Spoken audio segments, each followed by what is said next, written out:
قال إنما أشكو بثي وحزني إلى الله وأعلم من الله ما لا تعلمون يا بني اذهبوا فتحسسوا من يوسف وأخيه ولا تيأسوا من روح الله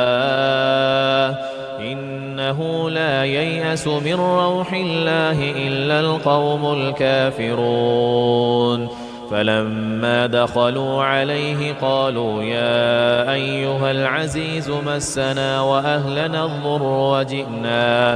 وجئنا ببضاعة مزجاة فأوف لنا الكيل وتصدق علينا إن الله يجزي المتصدقين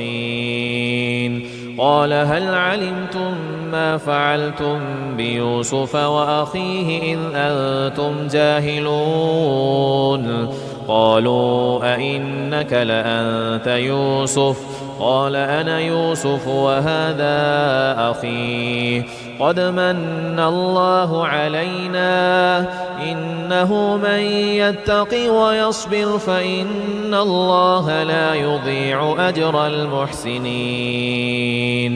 قالوا تالله لقد آثرك الله علينا وإن كنا لخاطئين